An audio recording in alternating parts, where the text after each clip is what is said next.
میں تو حیرت میں ڈوب جاتا ہوں جب خواتین ہاتھوں میں پلے کارڈ اٹھائے میرا جسم میری مرضی کا نعرہ لیے میدان عمل میں کود پڑتی ہیں، اور پھر اس سے بڑے دکھ کی بات یہ ہے کہ ہمارا میڈیا ان کے پیچھے کسی نہ کسی انداز سے کھڑا ہو جاتا ہے اور ایک ماحول پیدا کیا جاتا ہے کہ اس کی زیادہ سے زیادہ تشہیر ہو۔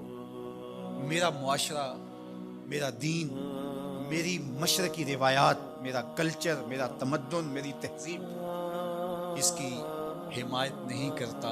میرا دین تو مجھے اس بات کا سبق دیتا ہے، میری بہن کو، میری بیٹی کو، میری ماں کو، میری بیوی کو میرا دین یہ سبق دیتا ہے کہ وَلَا تَضْرِبْنَ بِأَرْجُلِهِنَّ لِيُعْلَمَ مَا يُخْفِينَ مِنْ زِينَتِهِنَّ، کہ وہ اتنے زور سے قدم بھی نہ رکھیں کہ ان کے پاؤں میں پڑے ہوئے پازیب کی چھنکار غیر مرد کے کانوں تک پہنچے۔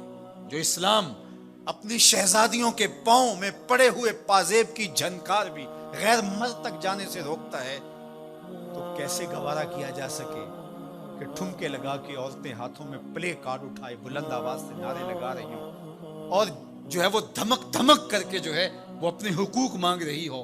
تم حقوق کس سے مانگتے ہو؟ محمد عربی نے تمہیں 14 صدیاں قبل حقوق دیے،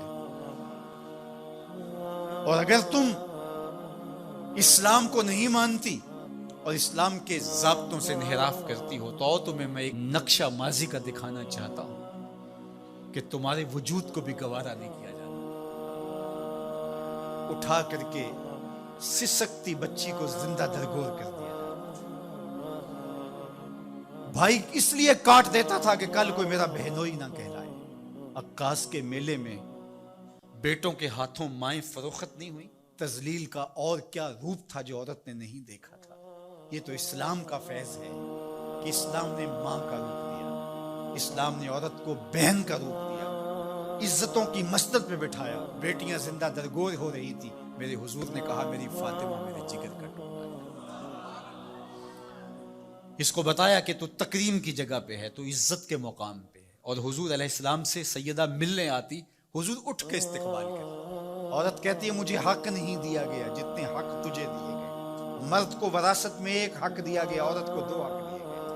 وہ باپ کی وراثت میں بھی حق لیتی ہے، شوہر کی وراثت میں بھی حق لیتی ہے، اس کو 2 حق دیے گئے۔ تو یہ تو عزت اسلام کی دی ہوئی ہے، یہ تو وقار اسلام کا دیا ہوا ہے۔ اسلام نے تجھے تکریم کی مسند پہ بٹھایا، اسلام تمہیں عزت کے مقام پہ بٹھایا، تو آوارہ ہو گئی؟ تو ہاتھ میں پلے کارڈ اٹھائے بازاروں میں گھومنے لگی، آوارگی کو اپنا حق سمجھنے لگی؟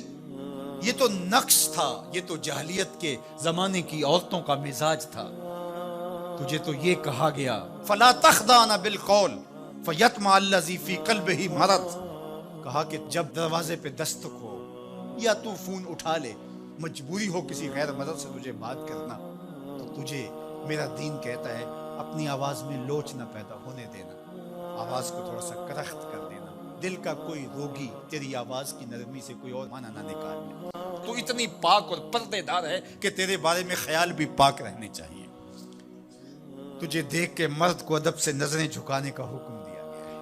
نگاہیں نیچی کر لو، محمد کی شہزادی آ رہی ہے۔ نگاہیں نیچی کر لو، فاطمہ کی بیٹی آ رہی ہے۔ نگاہیں نیچی کر لو، عائشہ کی بیٹی آ رہی ہے۔ تو عزت کے مقام پہ بٹھائی گئی، تو کس نے تجھے آوارہ کر دیا؟ کس نے تجھے بدچلن کر دیا؟ چند ٹگوں پہ، چند ملکوں کے سرمائے پہ، اور چند آوارہ عورتوں کے کہنے پہ جو مغرب کی وظیفہ خور ہیں اور جو نہ نظریہ پاکستان کو مانتی ہیں اور نہ ہی نظریہ اسلام کو مانتی ہیں، ان کے کہنے پہ تو ان کے ساتھ جا کے کھڑی ہو گئی؟ پلٹا واپس، تیری راہیں تیرا دین دیکھ رہا ہے۔ یہ 4 دن کی زندگی ہے، یہ بکھر کے ٹوٹ جانے والی سانسیں ہیں۔ آجا، تیرا دین انتظار کر رہا ہے، تیری نسلیں تیرا انتظار کر رہی ہیں۔ بطول باش و پنہا شو ازیں اثر کہ در آغوش شبیر بگیری۔ اقبال نے کہا بہن بطول بن جا اور زمانے کی نگاہوں سے پوشیدہ ہو جا، پھر تیری آغوش میں بھی حسین کے جانشین پیدا ہوں گے۔ تو مغرب کی ٹینو نہیں ہے، تو محمد کی بیٹی ہے، اور تیرا پردہ تیرے لیے بوجھ نہیں ہے، تیرے پردے کی ایک سلوٹ تیری آبرو کا پیرا ہے۔ تیرا برقع تیری عظمتوں کا نشان ہے۔ جب تو برقعے میں سمٹ کر، جب تو شرعی پردے کے ساتھ ڈھیلا لباس پہن کے گھر سے کسی کام سے مجبوراً نکلتی ہے تو فرشتے بھی ادب سے سر جھکا لیتے۔ حضرت عبداللہ ابن عباس غالباً بیٹھے تھے تو آپ کے پاس کوئی تابعی بیٹھے تھے، تو اچانک آپ نے فرمایا تمہیں جنتی عورت نہ دکھاؤں؟ انہوں نے کہا جی دکھائیے۔ تو کہا وہ جو سیاہ رنگت کی خاتون گزر رہی ہے یہ جنتی ہے۔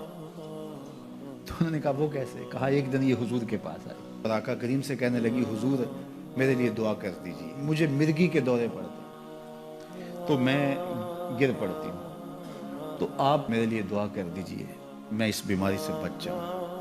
تو اللہ کے محبوب علیہ السلام نے فرمایا اگر تو صبر کرے تو تیرے لیے جنت کا وعدہ ہے، آپ کہو تو میں دعا کر دیتا ہوں تم ٹھیک ہو جاؤ گے، لیکن اگر تم صبر کرو تو جنت کا وعدہ ہے۔ تو اس نے کہا ٹھیک ہے مجھے منظور ہے، جنت وعدہ ٹھیک ہے، لیکن جب میں گرتی ہوں تو میرا پردہ کھل جاتا ہے، عورت ذات ہوں، چلو ٹھیک ہے بیماری رہے گروں بھی لیکن اتنی دعا تو کر دیں کہ پردہ نہ کھلے۔ تو اللہ کے محبوب نے فرمایا ہاں یہ دعا میں کر دیتا ہوں۔ کہا کہ مرگی کے دورے سے اب بھی پڑھتے ہیں، اب بھی گر جاتی ہے، لیکن اللہ اس کے پردے کی حفاظت کرتا ہے۔ اللہ اکبر! تو پردہ کتنی اہم چیز ہے، اور ہمارا دین ہمیں اس کی تلقین کرتا ہے کہ تمہارا حیا نہیں لٹنا چاہیے، تمہارے پردے کی حفاظت رہنی چاہیے۔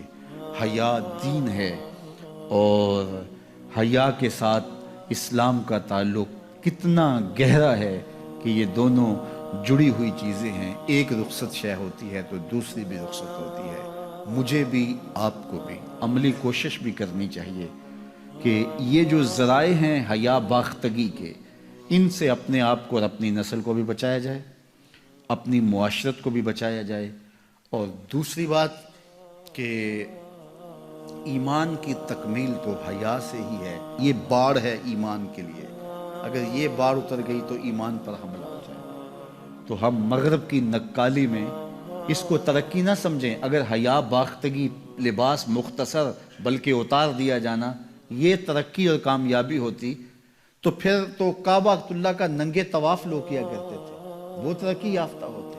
تو برہنہ ہو جانا یہ حیوانیت کی طرف سفر ہے، یہ کامیابی نہیں ہے، یہ عروج نہیں ہے، یہ فیشن اور ترقی نہیں ہے، یہ تو اخلاقیات سے کنارہ کشی ہے، یہ تو حیا باختگی ہے۔ اسلام ایک روشن خیال دین ہے، اسلام ترقی یافتہ دین ہے، اسلام انسانی مزاج سے ہم آہنگ دین ہے، انسانی ضروریات کے تقاضوں کو پورا کرنے والا دین ہے۔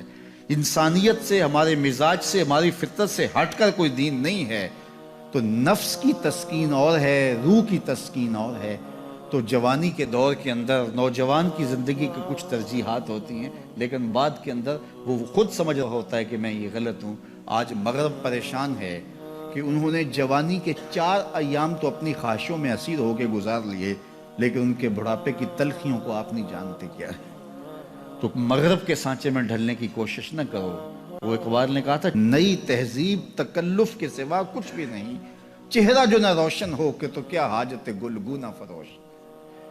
اندر کچھ ہو ہی نہ اور اوپر میک اپ کیا ہوا ہو تو وہ تو کبھی اترے گا، جب اترے گا تو نیچے سے کیا بلا نکلے گی۔ تو یہ مغرب کی تہذیب ایک میک اپ ہے، جب اترتا ہے تو نیچے سے بلائیں برآمد ہوتی ہیں، اور وہ بڑھاپے میں جا کے ان کی حالت دیکھو کہ وہ کتنی تلخ، عجیب اور پریشان کن زندگی گزار رہے ہیں۔ لیکن مومن کی زندگی میں بظاہر تلخیاں بھی ہوں لیکن اس کا چہرہ روشن ہی آپ کو دکھائی دے گا، اگر وہ اسلام کے دیے ہوئے اصولوں کے مطابق چلتا ہے۔ تو مشرق کو کبھی بھی مغرب کی نکالی نہیں کرنی چاہیے۔ مغرب تو اس مصیبت سے جان چھڑانا چاہتا ہے، لیکن ان کی معاشرت اس طرز کی بن گئی ہے کہ جان چھوٹنے نہیں پا رہی، اور جہاں سے وہ نکلنا چاہتا ہے وہاں سے ہم داخل کیوں ہونا چاہتے ہیں۔ تو میری بیٹی، میری بہن، تو مغرب کی بیٹی نہیں ہے، تو مشرق کی شہزادی ہے۔ تیرا برقع، تیری چادر، تیرا حجاب تیری آبرو کا پہرا ہے، جب تو سمٹتی ہے تو معاشرہ پھیلتا ہے۔ تیرا حیا ہی تیری زندگی کا تیور ہے، اور یہی تیرا نور ہے۔